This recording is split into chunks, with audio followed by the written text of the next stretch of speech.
Goedemorgen, niet leven tjoik. Ik hoop je hebt een schöne zondag vanmiddag en je zegen dag. En ik bid dat de vrede Gottes mag met je zijn.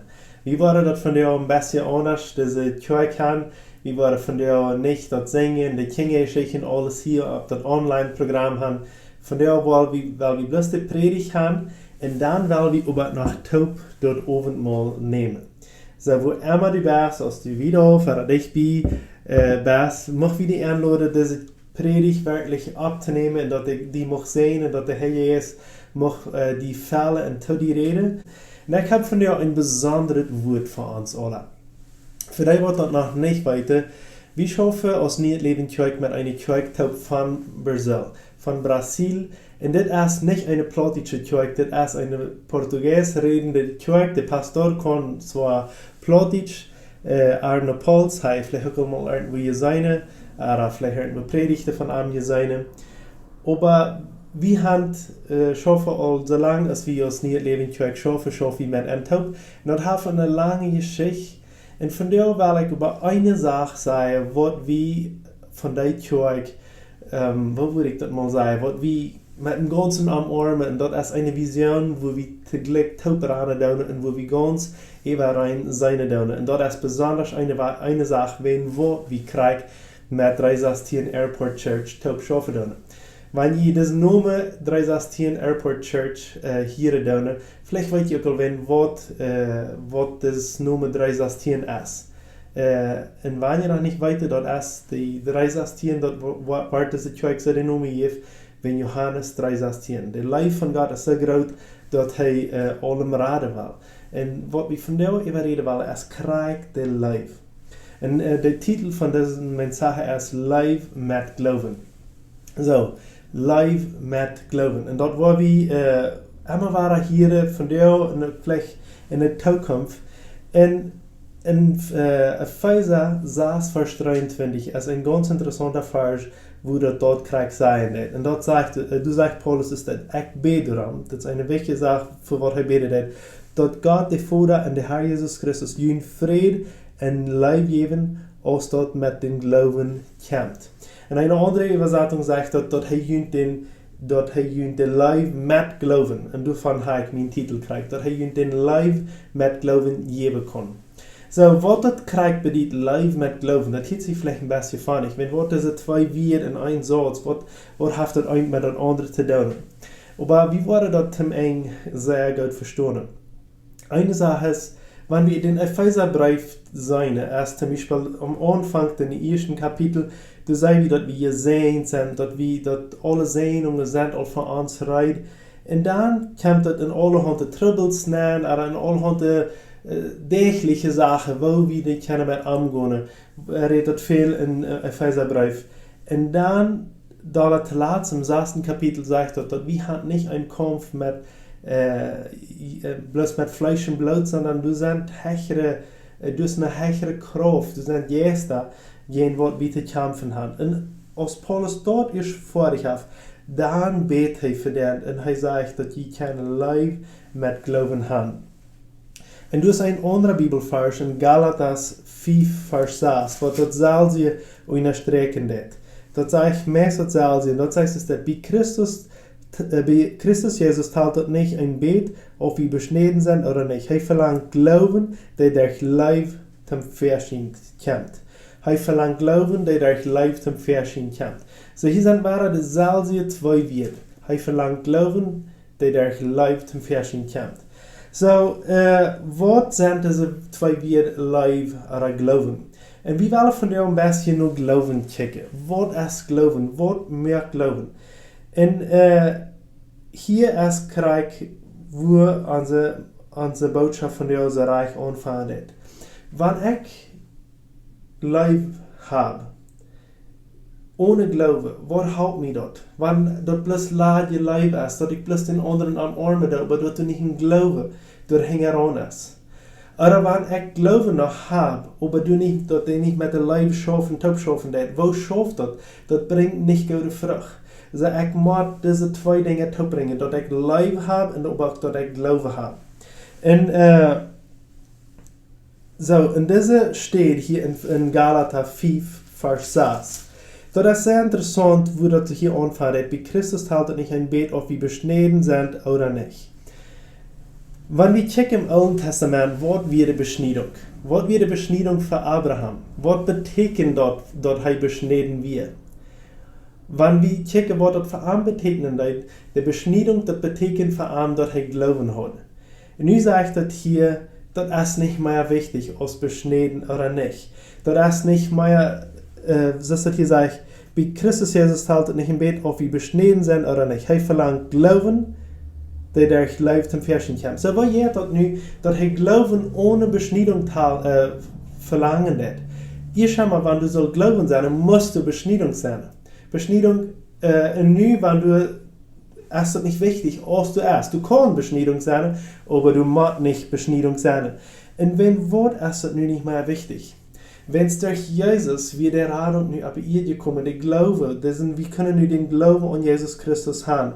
Und nu ist das Gesetz erfüllt. Das Gesetz wir nicht mehr, dass wir müssen eine lange Regeln folgen, dass wir können gerettet sein. Und wenn wir checken dann, im Alten Testament checken, du musst wie alle Hunde dann dass wir können die Rettung haben. Nu haben wir die Rettung durchgenommen. Aber nu haben wir das ganze Gesetz topfoten und bloß ein Vers, den 14. Vers, in Galater 4, Vers 14, willst das ganze Gesetz erst mit ein Wort topgefoten. Bloß mit ein Wort.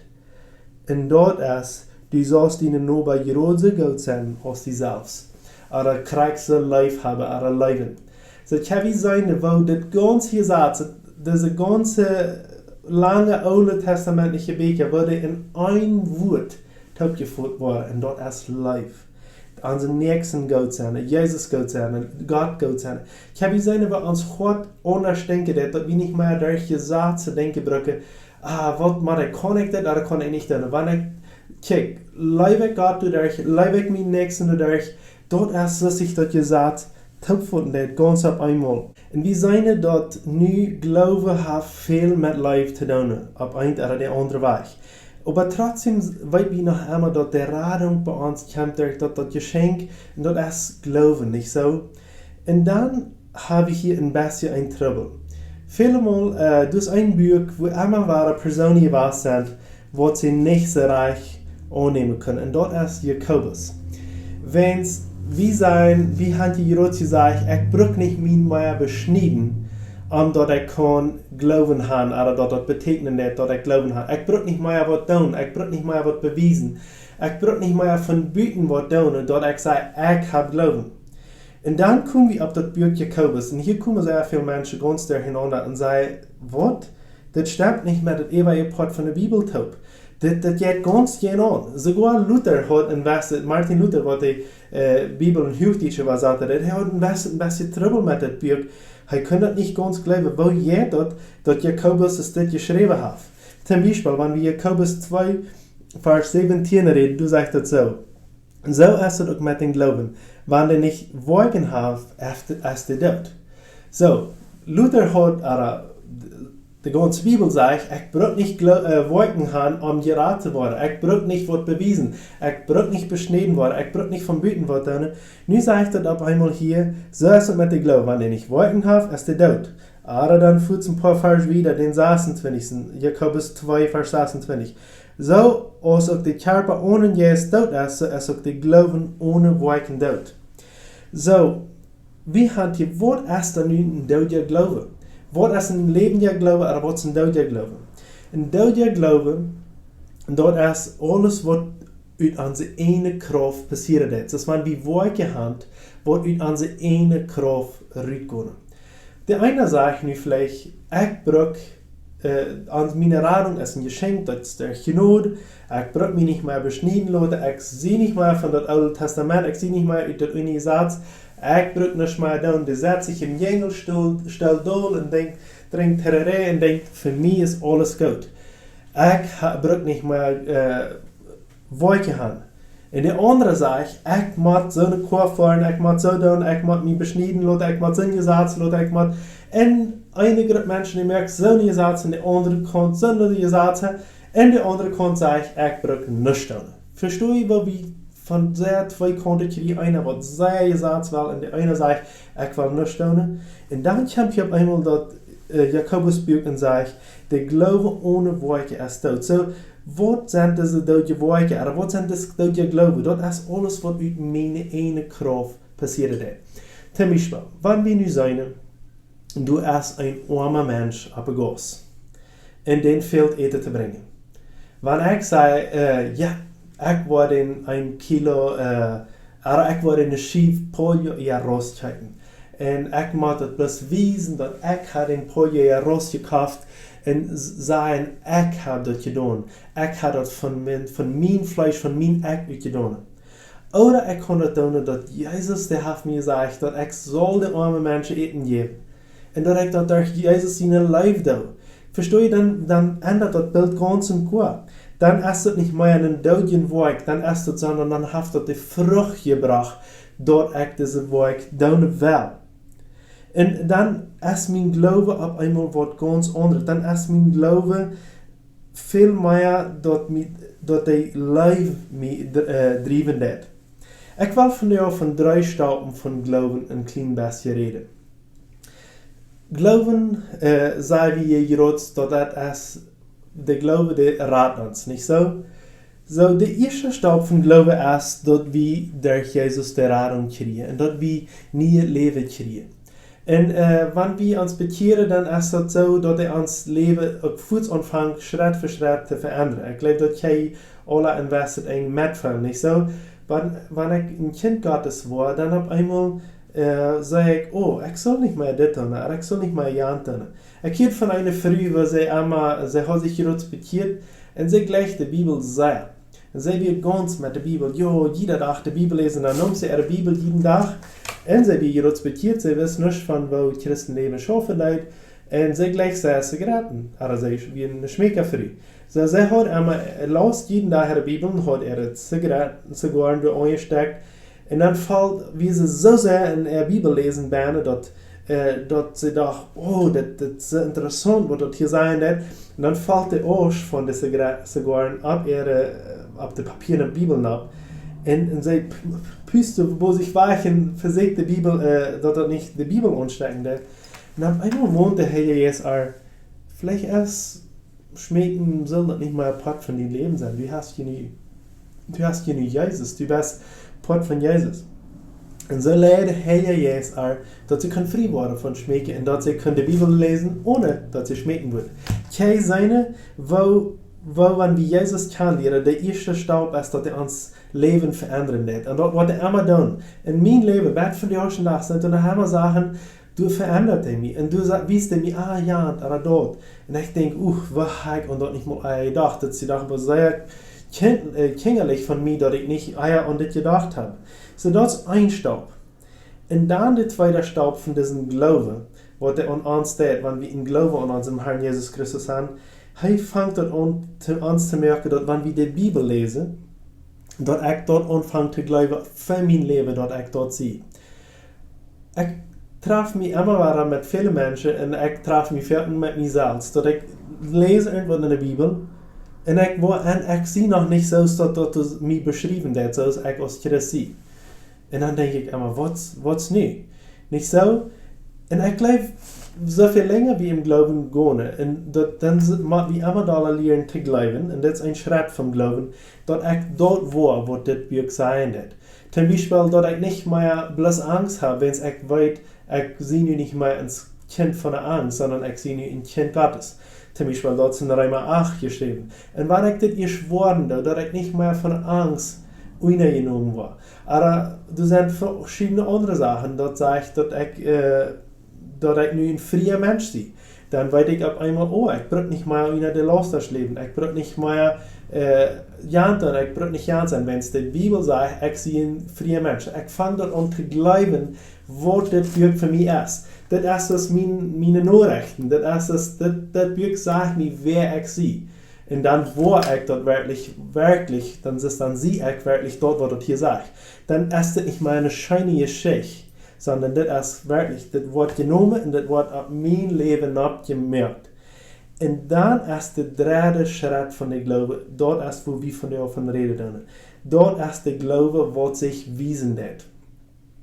Viele Menschen glauben, ich kann glauben, dass es dort echt gerade war. Und das ist, wo dort anfangen in Wirklichkeit. Dort echt gerade war. Aber sobald ich aus echt gerade sie, fängt dort an, weich zu kicken von mir. Die glauben erst nicht, dass die bloß einkopfig haben und nur sich selbst denken. Die glauben erst, für andere zu sehen. Ein Satz, wie meist jeder Weg in ihrem Leben sagt, ist, dat ik je zijn zie, omdat ik andere zijn kan. En dat is krijg met dit aanbesloten. De Glaube wat zich wat wiesen deed. En dat is waar Jacobus van reden deed. Dat is dat mijn Glaube de maat werken had. Ik kan niet bloß zeggen, ik geloof in Jesus Christus, hij heeft mij geraad en ik krieg mijn arms en ik wohne steunen. Dat kan vielleicht die erste Weg zu schaffen, aber so bosig, und ich glaube nicht mal der erste Weg, wenn so bosig als ich Jesus in mir habe, dann habe ich ein Hort für die anderen Menschen. Und wenn ich das nicht habe, dann soll ich mich ernstlich fragen, was ist mit mir eigentlich? Was ist, was passiert ist?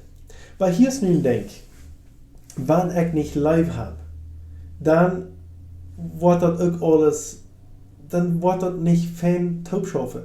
Und dann wird das auf einmal Menschen sogar weiter. Zum Beispiel, wir sind als Christen berufen, dass wir sollen bei Jesus uitdrijven. So, nu stel je vor, dus eine Person, die einen Beisen Jesus hat. Und ich gehe mit Glauben, ich werde diesen Beisen Jesus uitdrijven und der wird nicht mehr da sein in dem erst nu weg. Okay, ich habe diesen Glauben, dass das Beisen Jesus wird uitgedreven. Aber ich habe nicht live. Dann wird das sehr wahrscheinlich passieren, dass ich diese Person, wo ich den Beisen Jesus da uitdrijven, dass ich am weiter. Wenn ich dort ohne live da. Dann wird das in der steht, dass der Beise Jesus sich angeregt fällt und weichfliehen hat, wird das passieren, dass die Person sich angeregt fällt. Oh, was? Ich habe einen Beisen Jesus, die redet ja mir noch. Wenn ich live habe und ich Glauben habe, dann rede ich nicht jen eine Person, die den Beisen Jesus hat, sondern ich rede jen den Beisen Jesus. Ich rede direkt zu denen, dort der rüht macht. Verstehe je, weil der live dort andere det? Oder wie seine eine arme Person op Gas. Den viel eten. Wer zei dat een kleine kind? En ik zei, gewoon zei nu aan, hey, dit kind dat honger te krijgen. En ik zei dat het buk, dan merkt ze een ganz geruis door de buk, den honger zei. En ik zei nu aan, gewoon chicken zei nu aan, ik heb geloven. Jezus wil die helpen. Jezus wil die raden. Kijk op Jezus. Jezus wil die helpen. Maar het kind dat veel eten. En dan wordt het kind bloß naar mij kijken. Wat, nou ja, Jezus heeft wel mir raden. Geloven, dat wordt alles. Maar wanneer ik neem en ik hol een Schnee brood en schmeer door fijn dik honig op en vielleicht lijkt er nog een beetje Käse op en zei dat kind, kijk hier is een beetje brood met honig en Käse en dan denk ik nog een kuffel van melk en geef dat kind nog een kuffel melk en zei, Jezus is die goud, Jezus leeft die en ik leef die ook en we hebben het ook naar Jezus kijken, wie kan een woorden geloven. Ik verstaan wat ik geloven met life anders is, oder die live met geloven. En dan op eenmaal wanneer ik dat evangelium predigen doe, dan wanneer dat met live taub is, dan is het anders. Aber wanneer ik nu bloos live heb, ohne geloven, dan schafft dat niet. Ik neem waar dat zelfs biet brood, door de ware honing abschmeren, door de ware een beetje Käse ableiden, door een kuffel van melk juiten, en breng dat kind lieftoelig een kuffel melk en zei, ik leef die. En dat hier bloß du ab. Das schafft ook nicht. Das schafft nicht. Wenn es dort bewies nicht ganz diesen Glauben, was wir als Christen haben. Wie man brücke Bedport. Jake hat diese Wege immer waren Hand und Trick mit mir geredet, wo er hat vor der Ete uitteilen. Und wo er dort hat könnt aus einer Gelegenheit brücken, immer war von Jesus seine Leib zu reden und auch von diesem Glauben an Jesus, was raten hat. Keine Seine, wo diese zwei Sachen taub schaffen dann. En ik zei aan Anfang van de predigt, dat een van de zaken, wenn wir met 316 Airport Church top schaffen doen, is krijg van wo zij schaffen doen.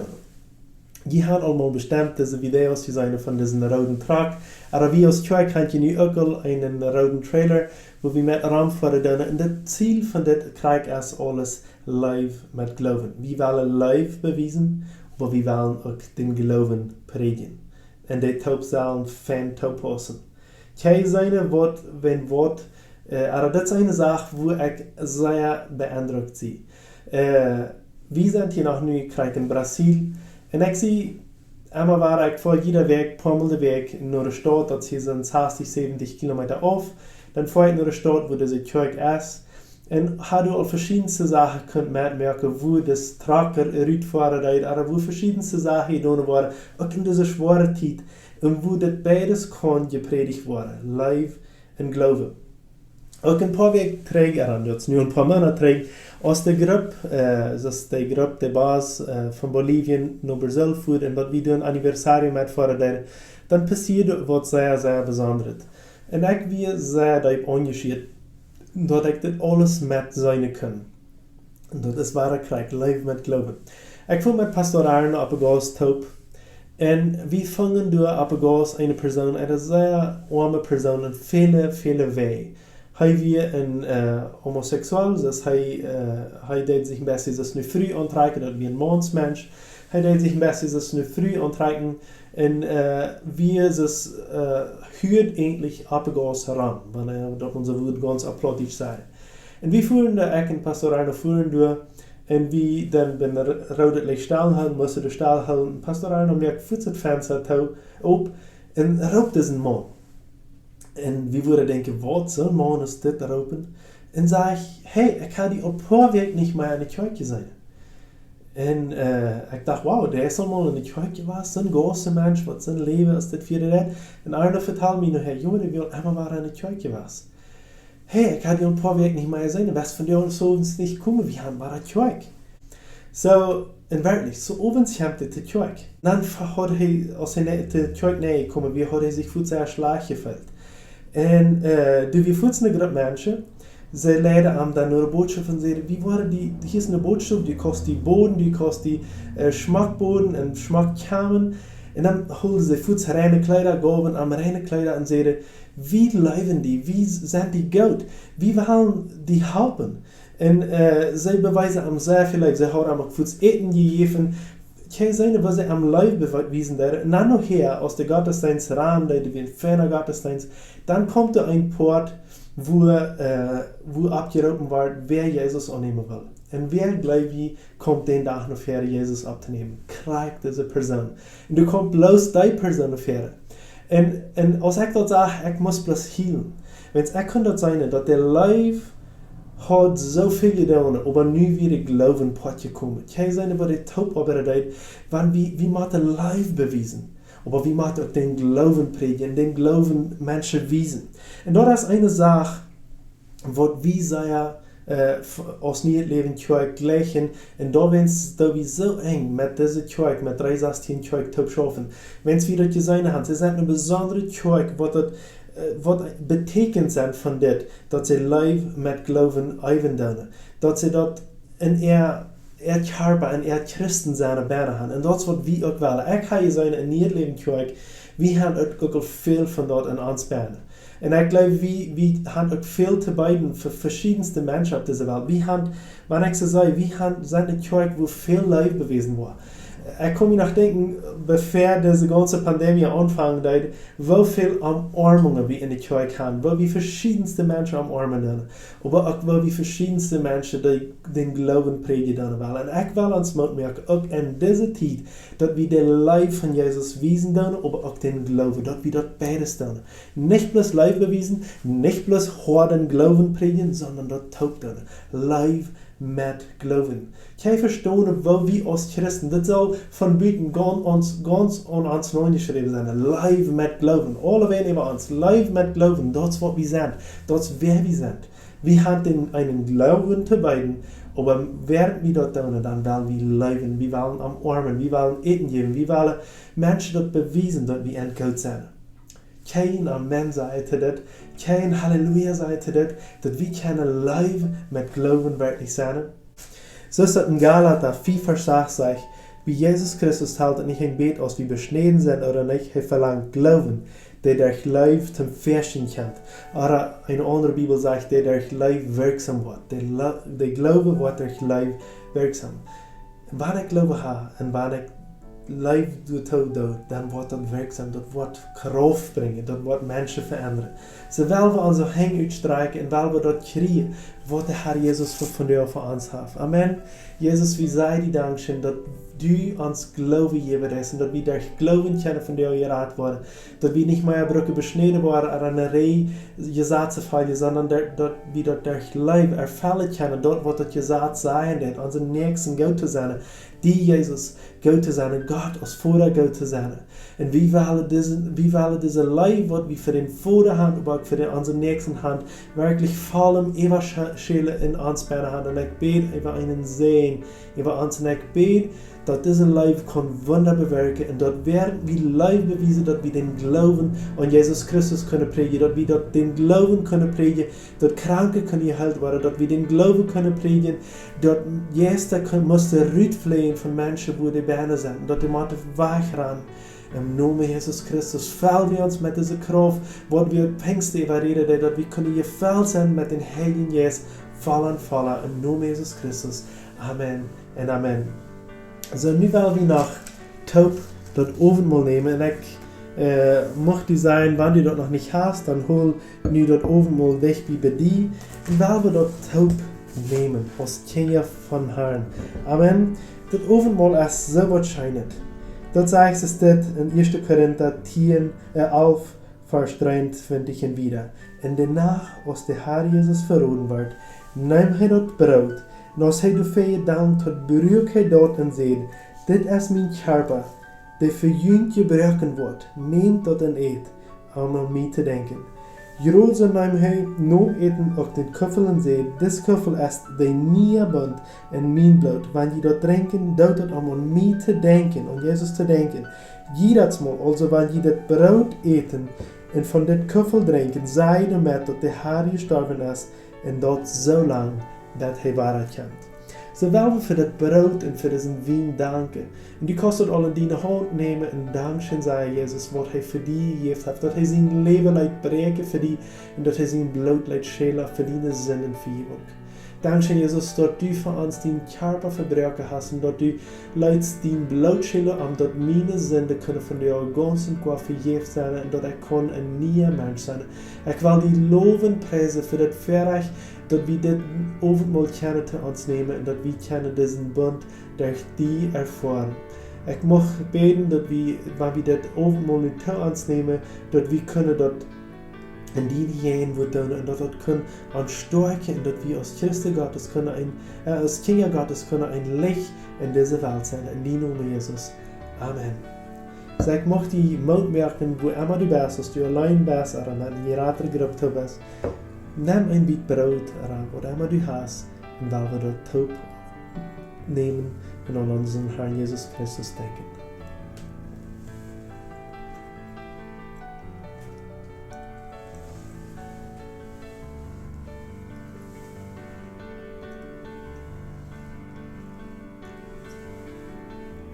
Kijk, zo mocht ik ook zeggen, nimm den Wein. Und weil wir den trinken und an unserem Herrn Jesus denken, er hat für uns alles vergeben, er hat deine und meine Sünde vergeben. Halleluja. Dankeschön, Jesus, dass du für uns gestorben bist im Kreuz und dass wir nun frei sind von allen Schulden und dass wir rein gewaschen sind. Wir wollen die loben, die preisen, die Namen hochheben. Dankeschön, dass wir kein Leib haben. Und dass das Leben mit Glauben schaffen wird und das ein oder andere halten wird. Dankeschön für diesen Sonntag Vermehrung und für diesen Segen, was du auf uns ausgegeben hast. In den Namen Jesus Christus. Amen. Ich möchte dir eine schöne Weg wünschen. Geh mit unserem Herrn Jesus Christus taub. Wenn du ihn noch nicht kennen, dann schreib uns in unserem Facebook oder schreib uns in uns WhatsApp in Meierteken 591 7788 44 79. Wie wollen die helpen, unseren Herrn Jesus Christus kennenzulernen und dass du die erste Schritte mit einem Top gehen kannst.